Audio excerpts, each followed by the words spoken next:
Hi guys, this is a video to Elijah's apparent response. Feel free to skip. The fact you're only taking responsibility is because I had to scold you for what you did wrong. If nobody had told you about what you did to Caden was extremely hurtful, you would have never apologized or said anything.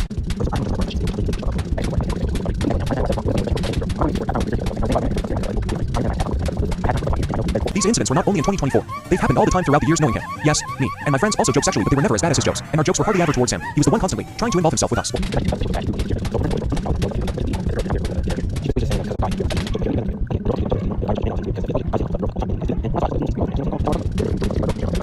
Yes, absolutely. It's weird for a man to join on a group of girls, jokingly flirting around with each other. A man has no business to be joining in, especially if he was never involved in the first place. Whenever you sexually joked around with guys, we never told you anything because, or both men stopped trying to defend the fact that are a creep towards women.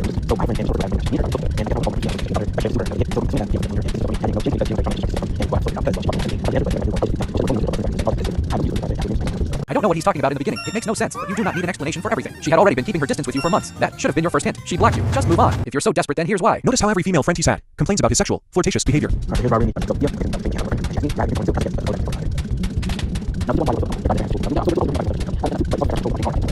Well, yes, you cannot control the dreams you have, and I should have known better to be asking such a question. But the only dream I asked about in particular was about our friend Kim or Pug. I did not ask for any other dreams to be explained in depth, but he still did so anyways. So if you want to be showing our private conversations, I can show them too. A huge reason as to why all your female friends took it so personally is because you had a huge crush on them beforehand. Doesn't that seem reasonable for them to not want to be around you? Let's mention how every girl he meets starts turning into sexual thoughts.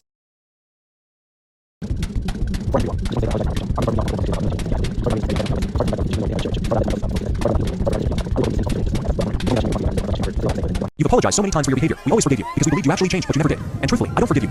Not anymore. I'm positive the others feel the same way. It is crazy how you tend to act more mature in this video, but in private you constantly text me on your main or all but scratching out at me and not listening. You need to understand that your actions have consequences. You have lost so many people, yet you put all the blame on me. Her harassment and excusive responses are straight up getting old. Video ends. I do want to give a special shout out to Jose, Sebastian, Carlos, Ian, Matthew, Mark, Tyrone, and the that I met off of this other app. I really want to say thank you guys for staying with me and understanding me and walking so much of my trauma that you guys had no business being in. I'm really grateful that you guys are still staying with me and still supporting me. I really appreciate y'all so much. Love y'all. Goodbye. It's either you're twisting our words or they're just as bad as you are if they are defending you. Because last time I remember, you were telling me that you didn't like either Sebastian or Jose since they were horrible influences and treated you poorly. But since you want to bring up Jose and Sebastian, let's talk about that. Jose was a massive gooner of a creep towards me, Nora, and Kim. You never did anything about it till got to certain points, or we would demand you say something. Not only this, but you would also engage his nasty behavior and comments. Since you want to bring up how I'm fetishizing Yao, let's talk about yours and Jose's massive fetishization towards alternative women. You would constantly bring up how I was goth and go your way sexualizing every goth girl. Jose would proceed to make me his wallpaper, which I thought was very weird since the only reason why I seemed appealing to him was simply because I was alt. He would say sexual stuff about me on call. You would also join him and would bring up tag teaming, which is referring to a threesome. I never reciprocated these jokes, even when I wasn't on call. You guys would love to say the most weirdest stuff about me, and when he confessed his feelings to me, I rejected him. That's when he would later call me a hoe.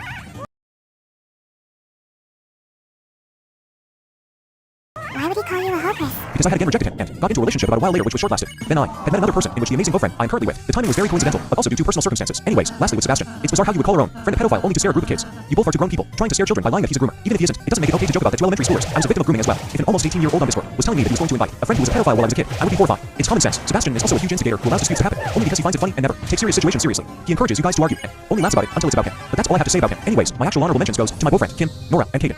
Thank you guys so much for the support. It means a lot to me. Now time to let Nora and Kim speak. So, this is B.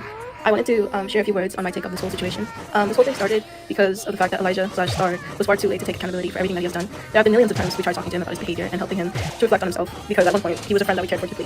He always had that expectation that if time passed, that means he gets a cookie for imaginary growth. He always expected us to mother him in every step of his journey as we were still figuring ourselves out.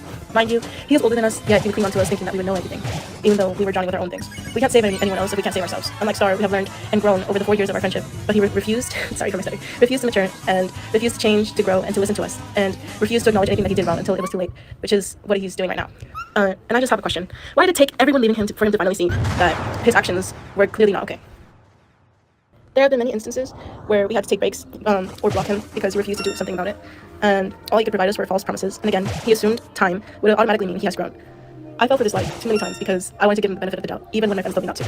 And even through everything, he still didn't understand what he was doing wrong, and somehow convinced himself that he was not the problem, and that in fact it was us, which me and Phia could provide a screenshot for that will now pop up on the screen. Time and time again, we were disappointed to find that our so-called friend kept putting himself into stupid situations that were completely unnecessary, all because he couldn't let go of his ego.